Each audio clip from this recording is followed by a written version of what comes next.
Hello friends, my self Manju. स्वागत है आपका जेआरएफ अड्डा चैनल पर। मैं हूं आपकी educator for CSI net chemical science और जेआरएफ अड्डा आपके लिए लेकर आया है सीएसआई नेट केमिकल साइंस का कंप्लीट कोर्स, जो कि अवेलेबल है जेआरएफ अड्डा एप्लीकेशन पर। जब आप जेआरएफ अड्डा एप्लीकेशन को डाउनलोड करेंगे तो वहां पर अवेलेबल होगा सीएसआई नेट का ऑप्शन, जहां पर आप लाइफ साइंस और केमिकल साइंस के कोर्सेज को आसानी से ज्वाइन कर सकते हैं। हमारे इस कोर्स की जो वैलिडिटी है वो 1 साल की रहेगी। इस कोर्स में आपके पेपर के तीनों ही सेक्शन ABC आपको कंप्लीटली कवर करवाए जाएंगे। आपके लिए डाउट सेशंस रखे जाएंगे जिसमें आप अपने डाउट्स को क्लियर कर सकते हैं। यूनिट वाइज क्वेश्चंस की प्रैक्टिस आपको करवाई जाएगी। प्रीवियस ईयर के क्वेश्चंस पेपर आपको सॉल्व करवाए जाएंगे और सारी क्लासेस आपकी लाइव क्लासेस होगी जिसमें आप अपने डाउट्स को आसानी से क्लियर कर सकते हैं।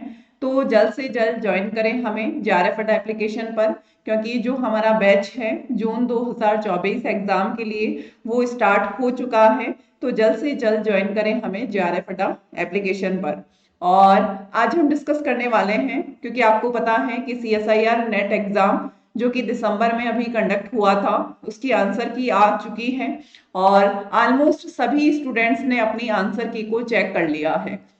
आंसर की आपकी आ गई है और ऑलमोस्ट सभी स्टूडेंट्स ने आंसर की को चेक कर लिया है। और जैसा कि हमने स्टूडेंट से बात करी, और इस आंसर की में केवल और केवल 2 क्वेश्चन ऐसे हैं जो चैलेंज जिनको किया जा सकता है, जिसमें एक आपका डेल्टा G माइनस NFE, जिसमें नॉट की जो वैल्यू है इससे रिलेटेड एक क्वेश्चन है जिसकी जो वैल्यू है उसका गलत आंसर दिया हुआ है। और एक आपका NMR से रिलेटेड क्वेश्चन है जिसका आपको 2 क्वेश्चन ऐसे हैं जिनको चैलेंज किया जा सकता है। और बाकी अगर जैसे कि स्टूडेंट से बात करी तो ज्यादातर स्टूडेंट्स ने वही क्वेश्चंस, मतलब एक तरीके से हम कह सकते हैं कि जो मैक्सिमम स्टूडेंट्स ने जो क्वेश्चंस अटेम्प्ट किए थे वो एक तरीके से same type of question he attempt किए थे। और जैसा कि पहले भी डिस्कशन हो चुका है कि पेपर का जैसा कि एनालिसिस हमने किया था कि किस टाइप के क्वेश्चंस पूछे गए थे और उनका क्या आंसर था, तो ज्यादा कोई आंसर में चेंजेस नहीं आया है। लेकिन जो पेपर का मैंने जैसा कि आपको कहा था कि जो इनऑर्गेनिक का जो लेवल होता है वो हमेशा से ही सभी स्टूडेंट्स के लिए इजी ही पड़ता है, क्योंकि इनऑर्गेनिक में जो मैटर है वो लिमिटेड है और ज्यादा आपका जो है याद करने वाले इसमें कॉन्सेप्ट ज्यादा है। और इसमें ऑर्गेनिक का जो लेवल था वो ऑर्गेनिक बिल्कुल इजी नहीं थी। और सारी की सारी जो ऑर्गेनिक केमिस्ट्री थी वो स्टीरियो से रिलेट करके थी और कॉन्सेप्ट के बेस पर थी। यानी कि जिस स्टूडेंट ने पूरी ऑर्गेनिक केमिस्ट्री को कवर नहीं किया वो ऑर्गेनिक के क्वेश्चंस को अटेम्प्ट नहीं कर सकता था। ऐसी ऑर्गेनिक थी, क्योंकि ऑर्गेनिक में आप जानते हैं कि ऑर्गेनिक टफ क्यों पड़ती है। इसका मेन कारण ये है कि ऑर्गेनिक में सारी जो एक तरीके से यूनिट्स होती है वो एक दूसरे से लिंक होती है। लेकिन फिजिकल केमिस्ट्री में ऐसा नहीं होता। जैसे आपने काइनेटिक्स को पढ़ लिया तो आपको थर्मोडायनामिक्स आपने पढ़ा हो या नहीं पढ़ा हो इससे फर्क नहीं पड़ता, लेकिन ऑर्गेनिक में फर्क पड़ता है। जैसे आपने रिएजेंट वाला पार्ट पढ़ लिया, लेकिन अगर आपने स्टीरियो केमिस्ट्री नहीं पढ़ी या फिर कोई नेम रिएक्शन आपने नहीं पढ़ी तो वहां पर स्पेसिफिक कोई जरूरी नहीं है कि नेम रिएक्शन आपके नाम से ही पूछी जाए। तो सारी की सारी चीजें एक दूसरे से लिंक होती हैं। तो ऑर्गेनिक केमिस्ट्री मैक्सिमम प्रैक्टिस मांगती है, यानी कि अगर आप जितना ज्यादा आप इसकी प्रैक्टिस लिखकर प्रैक्टिस रिएक्शंस की प्रैक्टिस करते हैं तो वो ऑर्गेनिक आपकी अच्छी हो जाती है। इसलिए ऑर्गेनिक टफ लगती है, क्योंकि ऑर्गेनिक में पूरा का पूरा मैटर आपको अच्छे से रिवाइज होना चाहिए, अच्छे से याद होना चाहिए, तभी आप ऑर्गेनिक के क्वेश्चंस को कर सकते हैं। तो ऑर्गेनिक आपकी पूरी की पूरी कॉन्सेप्ट के बेस पर थी, इनऑर्गेनिक आपकी इजी थी। और फिजिकल हम कह सकते हैं कि फिजिकल में जो क्वेश्चंस थे ऐसा नहीं था कि सारे के सारे जो क्वेश्चंस थे वो फॉर्मूला बेस्ड थे और उनको सॉल्व भी करना पड़ रहा था। वहां पर लॉग एंटी लॉग भी आपको लेना पड़ रहा था, यानी कि आपकी पूरी वैल्यू को एक तरीके से सॉल्व करना पड़ रहा था।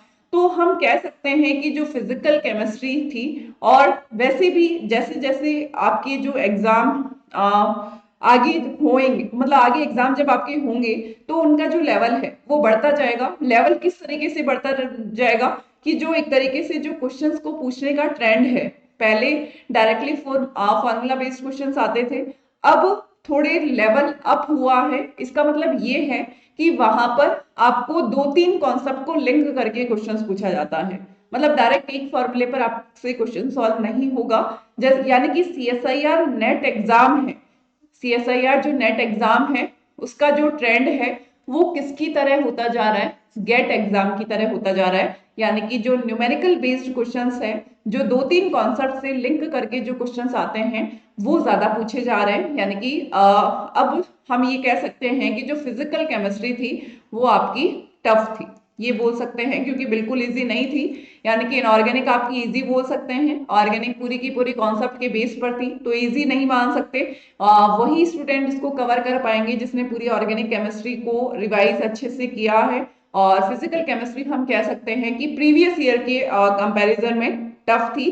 तो अगर हम इसके कट ऑफ का, जैसा कि स्टूडेंट से बात करी, तो कट ऑफ का अगर हम एनालिसिस करें तो जनरल की जो कट ऑफ है जेआरएफ के लिए, जनरल की जो कट ऑफ है जेआरएफ के लिए वो आपकी 103 से 105 मार्क्स रहेगी।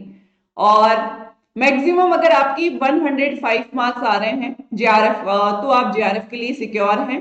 और अगर आपकी कैटेगरी ओबीसी है तो आप 90 से 95 में सिक्योर हैं फॉर जेआरएफ। और अगर आप ईडब्ल्यूएस कैटेगरी से हैं तो आप 97 से 100 मार्क्स तक सिक्योर हैं। और अगर आपकी कैटेगरी एससी है तो यहाँ पर आप 70 से 75 मार्क्स तक सिक्योर हैं। और अगर एसटी है, एसटी की कैटेगरी है तो यहाँ पर आप 68 से 70 मार्क्स तक सिक्योर है। एटलीस्ट आपके अगर ये मार्क्स आ रहे हैं तो आपकी पूरी पूरी पॉसिबिलिटी है कि जेआरएफ आपकी हो जाएगी। और जनरल में जो नेट की कट ऑफ है, जो नेट की कट ऑफ रहेगी वो 95 से 100 के बीच में रहेगी। और यहाँ पर ओबीसी की 85 से 90 के अप्रॉक्स रहेगी। और ईडब्ल्यूएस की आपकी 90 से 95 के अप्रॉक्स रहेगी। और 65 से 70 के बीच में रहेगी। और ये यहाँ पर 63 से 65 के अप्रॉक्स रहेगी। तो ये आपकी जो कट ऑफ है वो पूरी पूरी पॉसिबिलिटी है, क्योंकि जैसे कि स्टूडेंट से बात किया और उन स्टूडेंट से भी बात किया जो एक तरीके से जिन्होंने बहुत अच्छे से तैयारी करी थी और 100% भी सिलेबस को कवर किया था, तो उनका भी जो मैक्सिमम स्कोर अगर हम उनका जो मैक्सिमम स्कोर आ रहा है 108 के बीच में आ रहा है। और किसी स्टूडेंट से बात करी तो उनका जो स्टूडेंट था वो भी रिपीटर्स थे, तो उनका जो स्टूडेंट था वो 97 था। तो ये जो आपकी कट ऑफ है वो पूरी पूरी पॉसिबिलिटी है जो रह सकती है। यानी कि आपकी अगर 105 के अबव मार्क्स आ रहे हैं तो आपका कंफर्म है कि जेआरएफ हो जाएगा। लेकिन अब आपको रिजल्ट का वेट नहीं करना चाहिए, मतलब जब आपका रिजल्ट आना होगा तब आ जाएगा। अब आपका नेक्स्ट टारगेट गेट एग्जाम होना चाहिए। यानी कि आप इस सीएसआईआर नेट एग्जाम के रिजल्ट के पीछे ना पड़कर आपको मैक्सिमम अपना जो टारगेट है वो आपका गेट एग्जाम होना चाहिए। क्योंकि गेट एग्जाम में जो इम्पोर्टेंस होती है वो रैंक की इम्पोर्टेंस होती है। और पीएसयूज हर साल वैकेंसी निकालती है और इस साल पूरी पूरी पॉसिबिलिटी है कि पीएसयूज जो है उसमें अच्छी वैकेंसी आएगी। तो अगर आपकी रैंक अच्छी है तो आपकी जॉब पीएसयू में आसानी से आपकी जो जॉब है वो लग जाएगी, आपकी लाइफ सिक्योर हो जाएगी।